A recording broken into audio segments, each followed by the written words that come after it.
Рада приветствовать всех любителей вязания. Сегодня приглашаю вас вместе со мной связать вот такой джемпер-паутинку. Этот джемпер я вязала от горловины, формировала линии реглана, вписывала узор в регланные линии.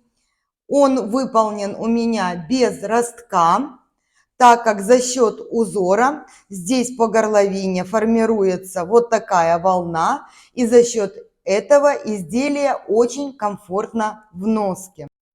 Также для комфорта я вывязала ластовицу под рукавами, ее не видно, когда изделие на теле, но она дает комфорт именно когда вы надеваете эту вещь.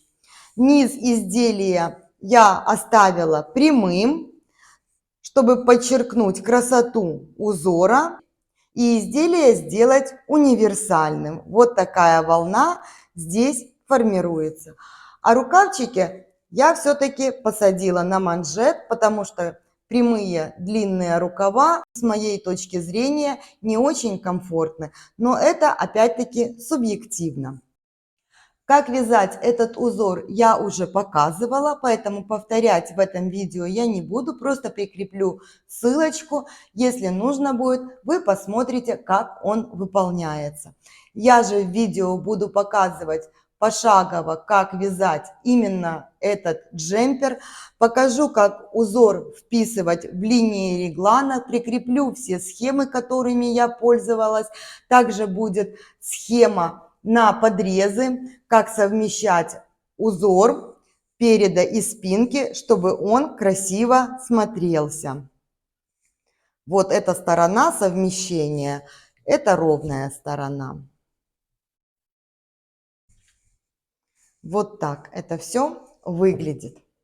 Ну что, давайте начнем. Вязать я буду из кид-мохера на шелке. Вот название пряжи и производитель. Это итальянская пряжа. По качеству она мне очень даже нравится. Она тактильно очень приятная, что немаловажно для изделий, которые касаются тела. Итак, сейчас я вытащу этикетку. Здесь 70% супер кид мохер и 30% шелка. 200 метров в 25 граммах, то есть 1000 метров в 100 граммах получается. Номер цвета 8755, если кому-то понравится вот такой красивый винный оттенок этой пряжи. Производитель рекомендует вязать на спицах номер 2, но я буду вязать из этой пряжи паутинку, и я хочу, чтобы она получилась у меня по-настоящему легкая и воздушная, поэтому спицы я буду брать больше, нежели рекомендации производителя. В принципе, по пряже все вот так выглядит ее ниточка. Тоненькая, красивая, приятная на ощупь. Вязать я буду на своих любимых кубических спицах. Вы часто спрашиваете, какие спицы я использую. У меня много разных спиц, но вот эти как-то у меня очень прижились, и я их уже меняю по второму кругу, потому что они, несмотря на то, что они хорошего качества, все равно они изнашиваются. Вот так выглядят эти спицы. Номер у меня здесь 4,5.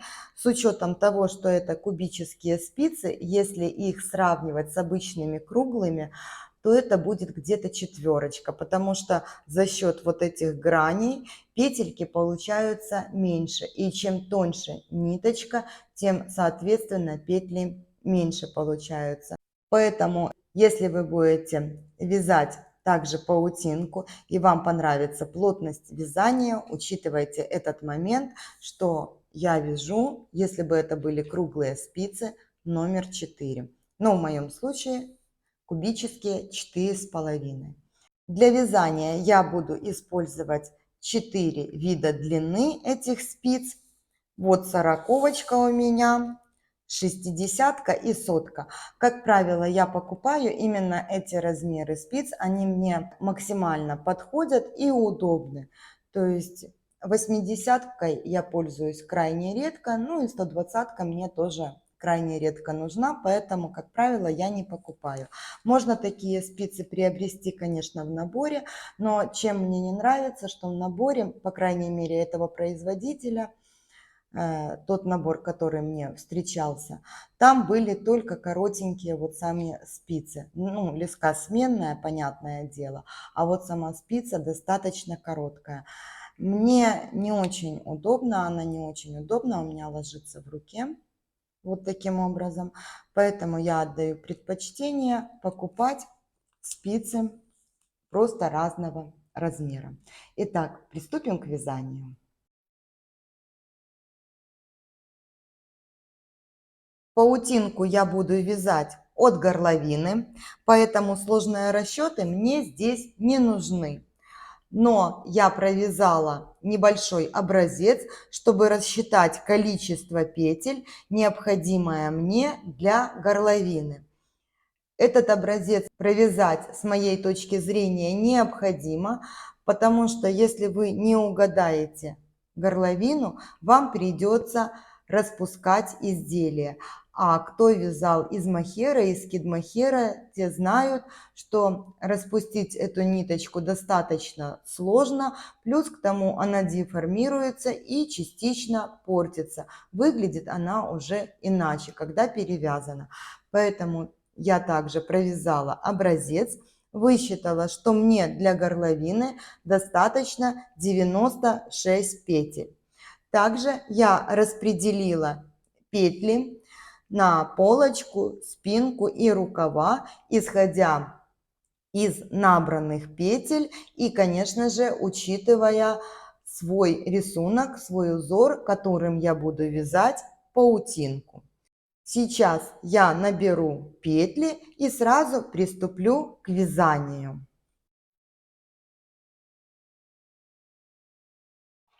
Я оставила хвостик где-то сантиметров 80, потому что, исходя из общих рекомендаций, так как пряжа тонкая, для нее нужно оставлять хвостик в 1,75 раза длиннее, нежели окружность или же прямой наборной край. Я приблизительно оставила такое количество нити. Делаю скользящую петлю. Вот таким образом продеваю спицу и затягиваю петельку. Далее я буду набирать петли самым обычным способом. И наберу я 97 петель. 96 это петли горловины и одна замыкающая или же соединительная петля. Я набрала 97 петель. Вот такой хвостик у меня остался. Сейчас я их распределю по спице равномерно и буду замыкать их в круг. Когда распределяю, я смотрю, чтобы петли были ровно расположены на спице и не перекручивались. Вот таким образом выполняю распределение поэтапно, по чуть-чуть, не спеша. Все, я соединила петли в круг. У меня на левой спице получается первая набранная петля, а на правой последняя набранная петля. Первую петлю я переношу на правую спицу вот таким образом и через нее перебрасываю последнюю петлю набранную.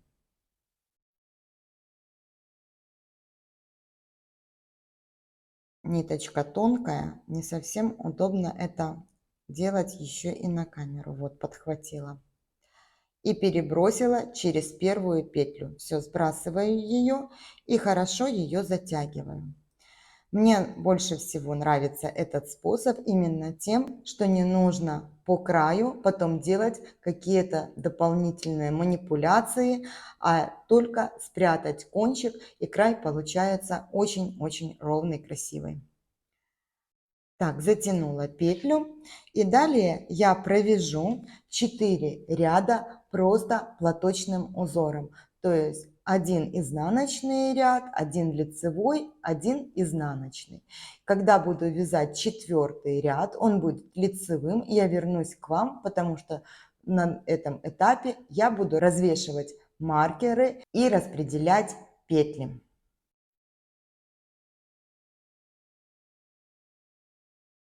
Я провязала 3 ряда платочным узором. Далее платочный узор у меня должен быть лицевой ряд. И в этом ряду я буду развешивать маркеры. Он и будет считаться у меня по сути установочным. Номер спиц я здесь не меняю, так как начала вязание сразу основными спицами. Итак, вот у меня маркер начала ряда.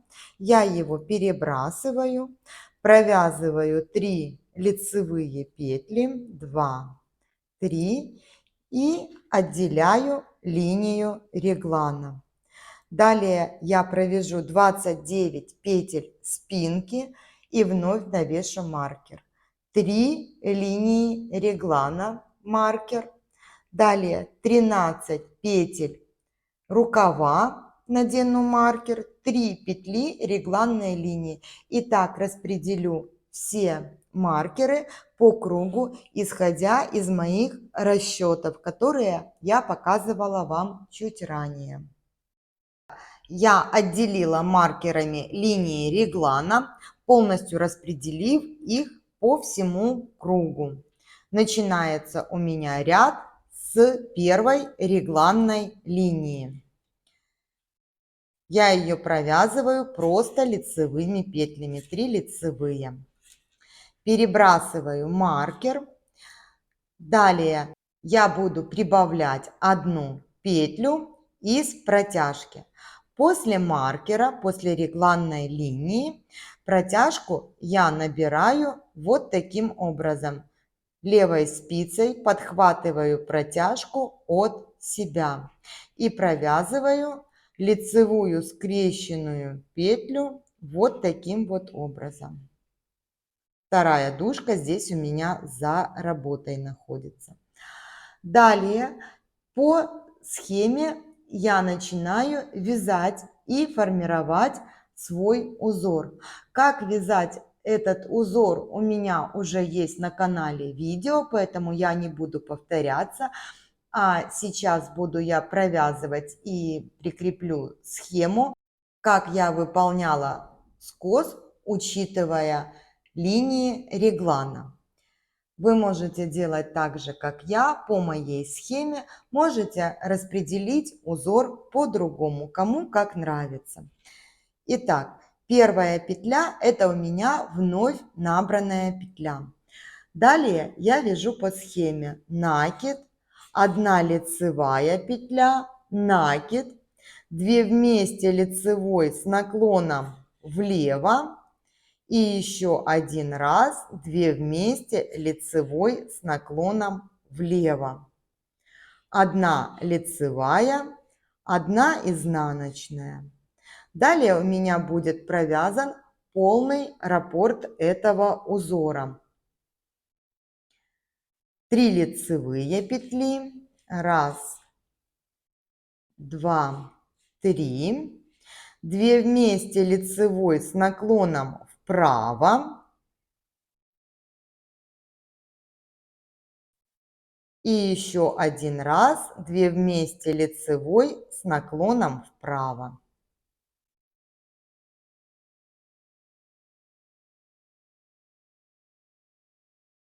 Затем делаю накид, 1 лицевая петля, 2 накид, лицевая петля, 3 накид, 1 лицевая, 4 накид. После него я провязываю дважды 2 вместе лицевой с наклоном влево. Первый раз 2 вместе И второй раз провязываю 2 вместе лицевой. 1 лицевая петля, затем идет 1 изнаночная, 3 лицевые петли, 1, 2, 3. И смотрите, дальше по схеме идет убавление и накиды, но так как я заканчиваю ряд, я эти убавления и накиды здесь провязываю просто 3 лицевыми петлями. Я закончила вязать этот ряд переда. Далее перед маркером, перед регланной линией я буду прибавлять 1 петлю из протяжки. Перед регланной линией я это делаю вот таким образом. Сейчас я сниму маркер, чтобы лучше вам было видно. Вот протяжка. Я ее подхватываю вот таким образом на себя. И вторая долька петли здесь находится перед работой. Немножечко растяну ее и провязываю лицевой скрещенной вот таким вот образом. Возвращаю маркер регланной линии. Затем провязываю 3 лицевые. Это сама регланная линия. Перебрасываю маркер. Здесь я тоже его сниму. Ниточка тонкая. Вот моя протяжка. После регланной линии я левой спицей подхватываю протяжку вот таким образом. И у меня получается вторая долька за работой. И провязываю лицевую скрещенную петлю. Вот таким образом. Я верну маркер, чтобы у меня вязание не сбилось. Вот новая у меня петля провязана. Теперь я ввожу узор в деталь рукава. Его начинаю точно так же. Накид, 1 лицевая, накид, 2 вместе лицевой с наклоном влево и еще раз 2 вместе лицевой с наклоном влево. Далее я вяжу по схеме 1 лицевая, 1 изнаночная петля, 3 лицевые, 1, 2, 3. Деталь рукава заканчиваю точно так, как и перед. Вместо убавлений провязываю просто 3 лицевые петли, как это и показано у меня на схеме. После чего поднимаю из протяжки еще 1 петлю. Вот моя протяжка. Перед линией реглана я протяжку подхватываю вот таким образом. Дужка перед работой. И провязываю ее лицевой скрещенной. Переношу маркер, провязываю 3 лицевые петли. 1, 2, 3. Опять перебрасываю маркер. За линией реглана левой спицей, вот моя протяжка, я ее подхватываю вот таким образом. То есть вторая долька за работой, и из нее я буду провязывать сейчас лицевую скрещенную. И вновь начинаю вязать сам раппорт узора, учитывая скос. Накид, 1 лицевая, накид, 2 раза 2 вместе лицевой с наклоном вправо, 1 раз и 2 раз. 1 лицевая петля, изнаночная. Далее я провязываю полный раппорт узора и затем провязываю левую сторону скоса. Далее провязываете по схеме узор. на нужную вам высоту. Мне нужно будет провязать приблизительно 18-19 сантиметров, после чего я вернусь к вам. В заключение хочу сказать, что в четных кругах я и прибавляю петли вдоль линии реглана и выполняю сам узор. В четных кругах я все петли провязываю просто по узору. Ничего я не делаю в четных кругах. Чередую через раз.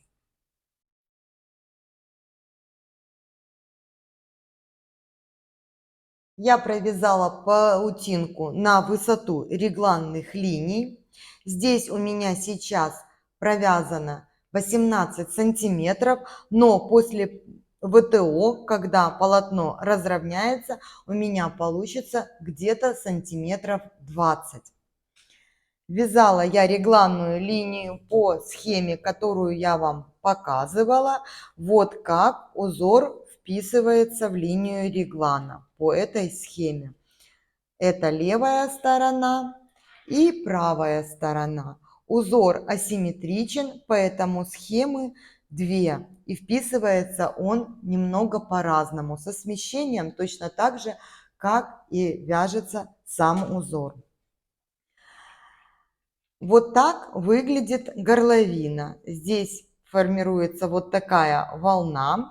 Линии реглана рассчитаны таким образом, чтобы волна была равномерной и вписывалась в сам узор и в волнообразный край горловины. Вот так это все выглядит на данном этапе.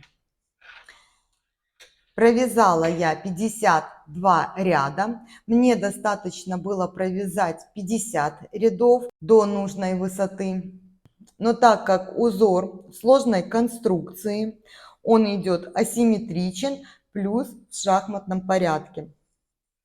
И чтобы не было у меня никаких смещений, чтобы не запутаться в узоре, когда я буду вводить дополнительные петли подреза, я провязала еще 2 ряда, чтобы у меня был четко виден узор. Провязывая предыдущий ряд, я перенесла петли рукава на дополнительную нить и начала смену спиц на более короткие, так как на соточке мне будет вязать сложновато. Далее я буду соединять перед и спинку моего изделия, также добирать петли подреза. Чтобы мне правильно рассчитать петли подреза, мне нужны замеры желаемого изделия и подогнать узор для совмещения переда и спинки, чтобы не было разрыва и непонятных моментов. По моим расчетам у меня ширина полочки и спинки должна быть где-то плюс-минус 100 петель. Чтобы мне было проще совместить, я нарисовала себе вот такую схему. Я ее прикреплю к видео, чтобы вы могли тоже при необходимости ей воспользоваться. Здесь у меня нарисовано 2 раппорта узора. И вот здесь переход, последние 4 ряда, которые я провязала по предыдущей схеме, когда узор совмещала с регланными линиями. Если исходить из этой схемы, у меня провязано 20 рядов. Ряды я буду указывать во время объяснения, чтобы вы могли, когда будете вязать по схеме этой, понимать, о чем я говорю, и совмещать. Итак, по этой схеме у меня провязано 20 рядов. Сейчас мне нужно провязывать 21 ряд.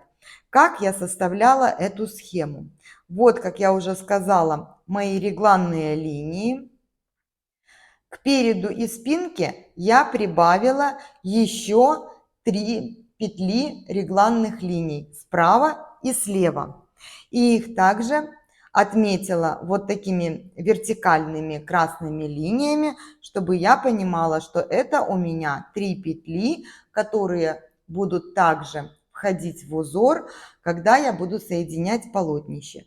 И исходя из этого, я считаю, что мне нужно набрать 9 петель, вот эти 9 петель между вертикальными линиями. Сейчас у меня на спицах по переду и спинке 81 петля. Плюс 6 петель я добавляю с регланных линий с правой и с левой. Итого у меня получается полочка 87 петель. Плюс 9 петель я добираю. Итого у меня получается 96. Это как раз подходит мне по размеру. Дальше никакие расчеты мне делать не нужно, потому что ширина, предполагаемая 100 петель, очень близка к тому, что у меня получилось в итоге. Итак, у меня будет 96 петель полочка и 96 петель спинка. На рукавчиках у меня на данный момент 65 петель. К ним я вернусь, когда буду провязывать сами рукава. Сейчас давайте соединим полочку и спинку вместе с вами. Итак, вот мой маркер начала ряда, и мне нужно добрать 9 петель. Я добираю 9 нужных мне петель простым способом. Раз, два, 3, 4, 5, 6, 7, 8 и 9. Переношу маркер начала ряда пока так. Затем следующий ряд, когда буду провязывать, я разделю 5 петель у меня пойдут к переду, 4 к спинке. И вот это будет у меня условный боковой шов. Сейчас я маркер здесь не вешала по причине того, что ниточка очень тонкая и чтобы не было неровностей. Первые 3 петли, которые у меня идут от регланной линии, я в этом ряду провязываю просто лицевыми петлями. Когда буду провязывать следующий лицевой ряд, я буду и петли подреза включать в узор, и эти 3 регланные линии, 3 петли регланной линии. В этом ряду я пока их провязываю просто лицевыми. Маркер, который у меня отделял петли регланной линии и спинки, я пока оставляю. Он будет у меня контрольной точкой по совмещению узора, чтобы я все провязала правильно. Далее я начинаю вязать сам узор. И исходя из схемы, которую я нарисовала для подрезов, это у меня будет 21 ряд. Вот именно по этому я и буду сейчас вязать. Начинается он накид, лицевая, накид, 2 вместе лицевой с наклоном влево и еще раз 2 вместе лицевой с наклоном влево. Далее 3 лицевые петли. Раз, 2, 3. 1 изнаночная петля. Смотрите, круг я начинаю вязать вот с этой петли. Это у меня петли подреза. Это 3 петли регланной линии, поэтому начинаю я вязать вот с этой петли. И вяжу до конца по схеме узора и заканчиваю вот этой петлей. Я заканчиваю вязать петли спинки и решила включиться, показать, как я буду заканчивать этот ряд. Итак, я провязала изнаночную петлю. Это мой ориентир раппорта узора. И продолжаю вязание. 1 лицевая, 2 вместе лицевой с наклоном вправо, еще раз 2 вместе лицевой с наклоном вправо.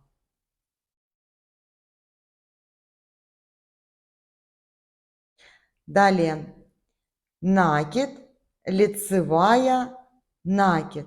И смотрю, что у меня остается. У меня остается 2 петли. Накиды я, конечно, успею сделать, но не будет петель, которые убавляют эти накиды.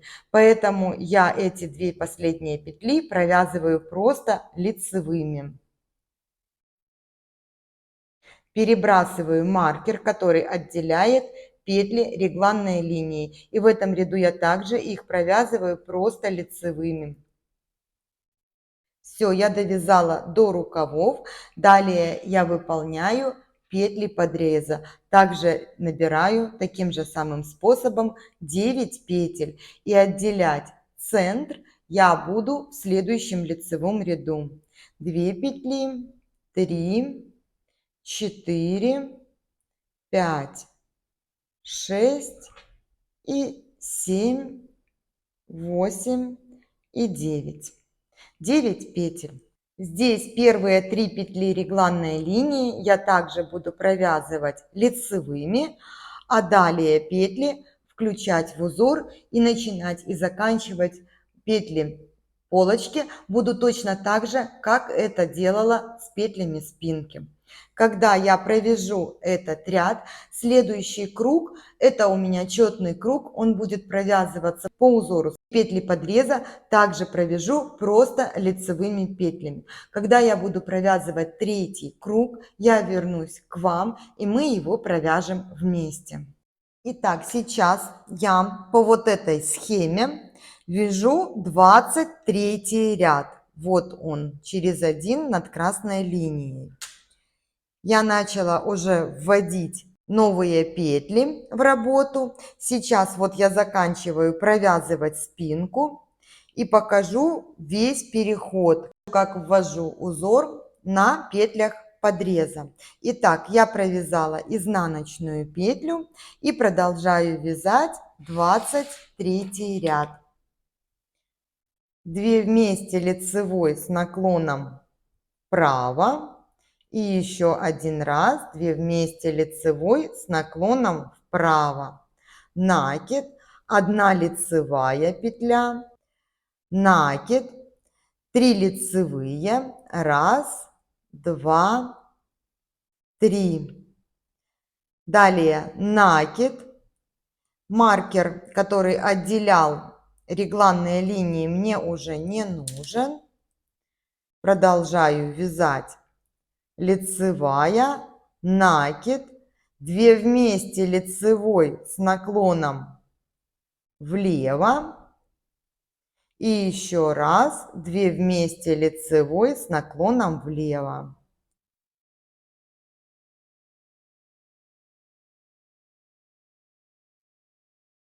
Две лицевые петли. Я закончила раппорт узора и как раз дошла до маркера начала ряда. Этот же маркер у меня и будет центром бокового шва условного. Перебросила маркер и продолжаю вязать, начиная с первой петли. Первая петля идет изнаночная.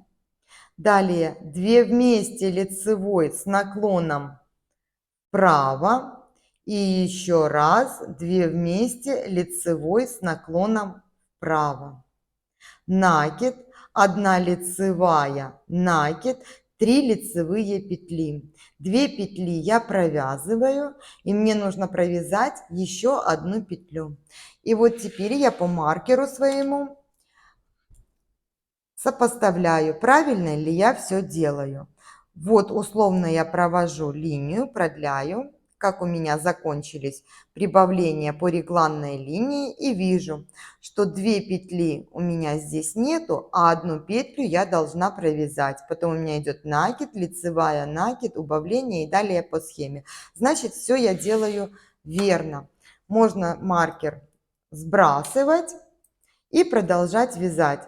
3 лицевая петля, накид, лицевая, накид, 2 вместе лицевой с наклоном вправо, влево, простите, путаюсь.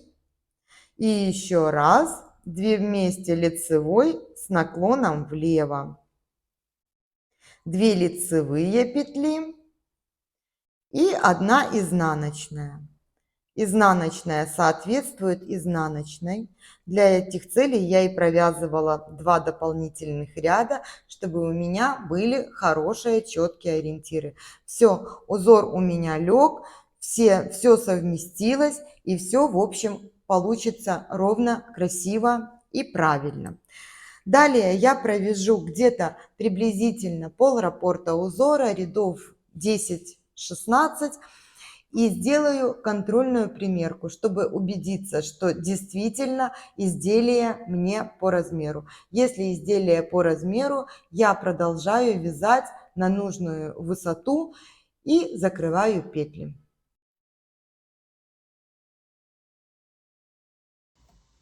Я связала полностью тело изделия, провязала 4 ряда платочного узора и петли закрыла изнаночными петлями, спрятала хвостик, тело готово. Также я за это время связала один рукав, я примерила, чтобы была удобная посадка, и теперь буду вместе с вами вязать второй рукав. Когда вязала рукав, я здесь выполнила вот такую вот ластовицу сейчас, вот, под рукавом. И вот так у меня получились петли подреза в этой паутинке. Сейчас точно так же будем вязать второй рукав вместе с вами. Я перенесла уже на спицы петли с бросовой нити. Нить сейчас я вытащу, она мне уже не нужна. И приступаю к набору петель подреза.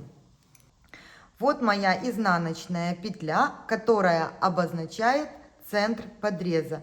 И от этого центра я буду набирать петли влево, потом в конце ряда доберу оставшиеся петли.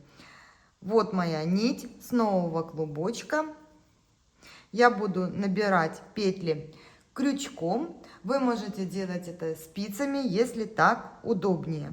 Итак, изнаночная петля. Здесь спешить нельзя, чтобы все петельки набрать красиво и ровно. Я подхватываю не только косичку набранных петель, а подхватываю саму петлю, которую я уже провязала после косички. Возможно, здесь темная нитка и тонкая, плохо видно.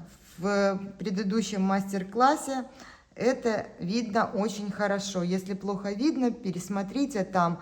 Там есть тайм-код, по которому вы сможете все это увидеть. Итак, набираю, подхватываю ниточку и набираю. Это моя первая петля.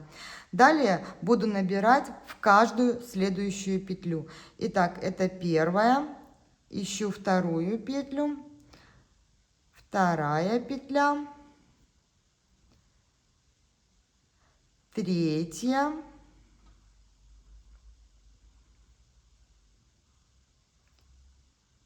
И четвертая.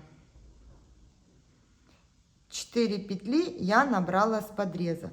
Далее, смотрите, если вот так соединить петли, здесь получится некрасивая дырочка. Поэтому я здесь доберу также дополнительные петли.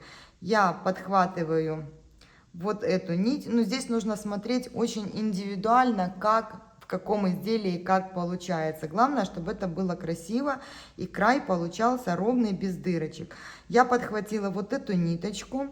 Далее ищу ближайшую дужку кромочной петли.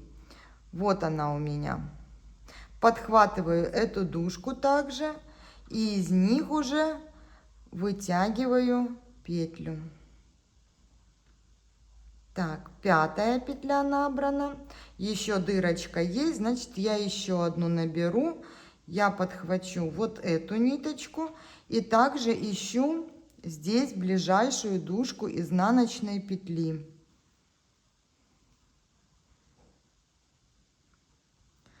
Где она? Здесь. Вот, дужка. И также сквозь эти две ниточки протягиваю еще одну петлю. Итого я набрала 6 петель. При соединении я вижу, что у меня здесь нет ненужной дырочки. Далее я переношу эти петли набранные на спицу. Я сразу надену маркер на спицу перед переносом петель, чтобы я видела петли, которые у меня вновь набраны будут. Затем переношу сами петельки. У меня крючок без ручки, поэтому очень удобно им пользоваться и переносить петли. Но это быстрее дело привычки. Так, все, крючок мне не нужен. Далее начинаю провязывать петли, которые были у меня на бросовой нити. Я остановилась на том, что я провязала 52 ряда узора. С учетом того, что раппорт узора составляет 32 ряда, сейчас я должна провязывать 21 ряд. Я надеваю маркер с этой стороны, также после набранных петель, чтобы я не сбилась, потому что узор этот не самый простой. И далее я ищу, где у меня здесь по узору идет изнаночная петля. Вот моя изнаночная петля. От нее я отсчитываю по схеме слева направо. Итак, перед изнаночной петлей у меня идет 3 лицевые, 2 убавления, потом накид через накид. Итак, изнаночная петля, отсчитала вот 3 лицевые петли, 2 убавления, и у меня остается 1 лицевая петля, то есть я вокруг нее могу сделать 2 накида, которые и будут соответствовать вот этим убавлениям. Значит, все у меня было рассчитано правильно. Маркер отделяет новые петли. Новые петли у меня, они уйдут в ластовицу, поэтому я их провязывать буду лицевыми. Формировать узор буду только на тех петлях, которые я пересняла на спицу с бросовой нити. Провязываю 21 ряд по схеме. Накид, 1 лицевая петля, накид, 2 вместе лицевой с наклоном влево,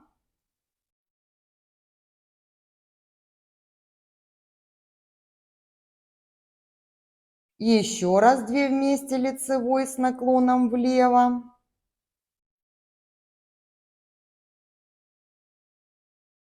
и 3 лицевые петли. 1, 2 и 3. Я дошла до изнаночной, ее я и провязываю изнаночной петлей. И далее вяжу по схеме до конца ряда. Затем я буду вновь поднимать петли. Я провязала полностью ряд. Здесь у меня на бросовой нити было 65 петель. Учитывая раппорт узора 16 петель, мне нужно для рукава 64 петли. То есть здесь у меня 1 лишняя петля. Поэтому я ее сразу, маркер снимаю и переношу эту лишнюю петлю на эту спицу. Надеваю маркер и возвращаю эту петлю, так как она у меня провязана уже. Далее я поднимаю петли подреза в конце ряда. Это делать буду также крючком. Поднимать точно так же, только в обратном порядке. Значит, первую петлю я возьму вот эту ниточку и подхвачу дужку ближайшей изнаночной петли. Вот она у меня, эта дужка. И провяжу первую петлю. Первая. Далее, вот начало набранного края, здесь еще у меня есть дырочка. Значит, я еще одну петлю должна провязать. ищу, где красиво подхватить. Возможно, вот здесь я подхвачу. И также ищу ближайшую дужку, потому что получается иначе дырочка. Подхватываю и провязываю петлю. Не получилось провязать.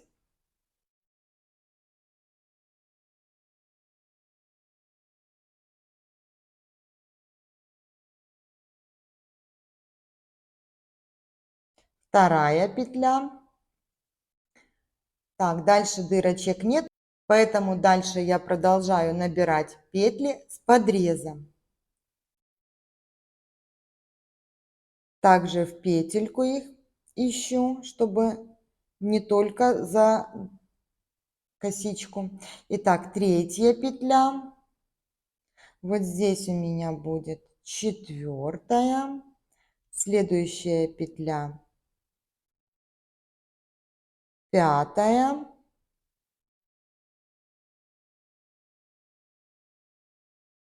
И шестая. Смотрю, чтобы у меня петли вот здесь совмещались. Вот эта петля и последняя набранная. Еще раз себя проверяю. И добираю одну петлю.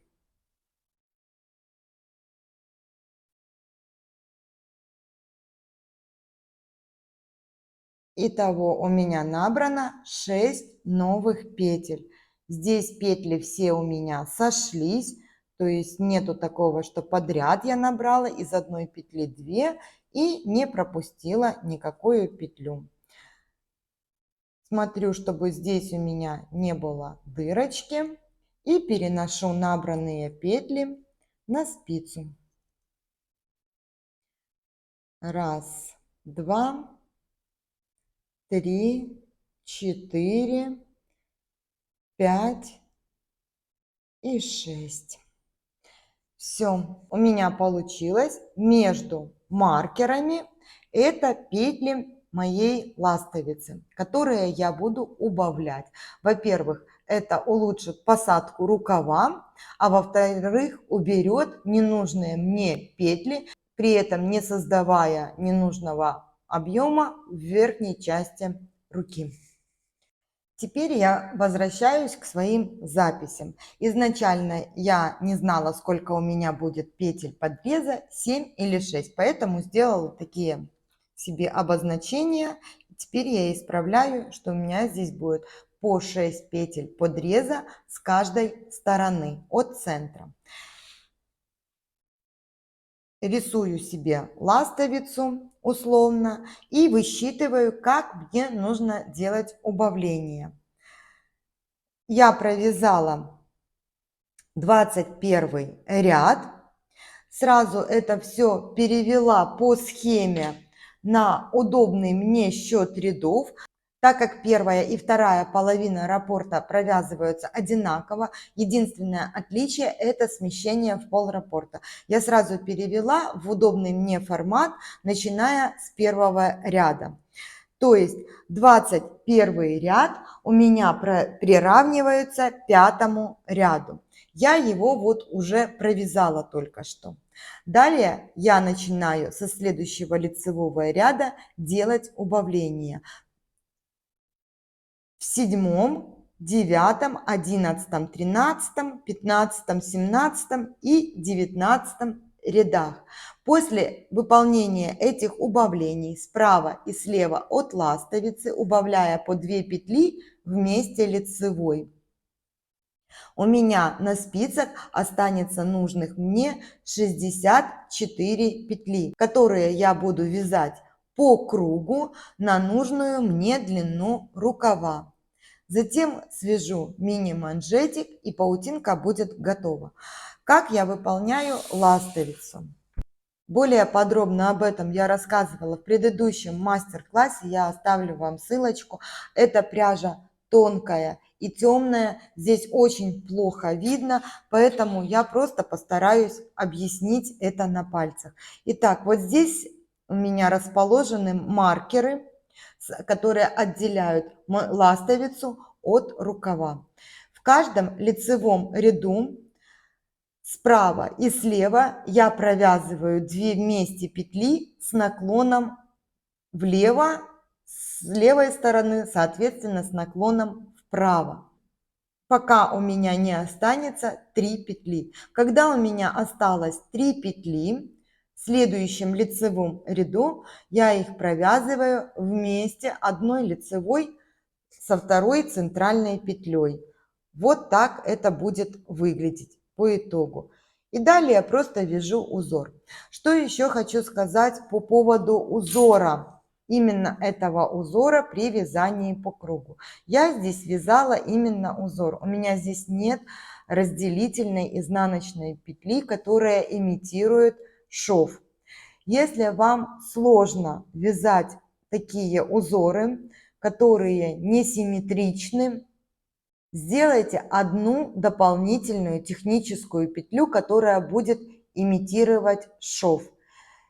И навесьте там маркер. Тогда вам будет легко вязать по схеме. Для тех, кто вяжет по кругу, когда вы довязываете до конца ряда, вы должны быть внимательными к количеству накидов, чтобы они соответствовали вашим убавлениям. Это очень важно, чтобы рисунок не деформировался. Кто вяжет просто с технической изнаночной петлей, центр рукава или же центр тела, тогда вы просто провязываете раппорт узора от начала до конца, и вам считать ничего не нужно. Как я провязывала манжет? Когда я довязала рукав на нужную мне высоту, я перешла на платочный узор. Точно так же, как и везде, горловина и низ изделия у меня здесь провязано 4 ряда платочного узора. Когда я провязывала первый ряд, он у меня провязывался изнаночными петлями, я убавляла каждую петлю. То есть я провязывала 2 вместе, 2 вместе, 2 вместе, и так до конца ряда все петли убавила в 2 раза. Далее провязала еще 3 ряда платочного узора и закрыла петли также изнаночными петлями. Вот так это все выглядит по факту.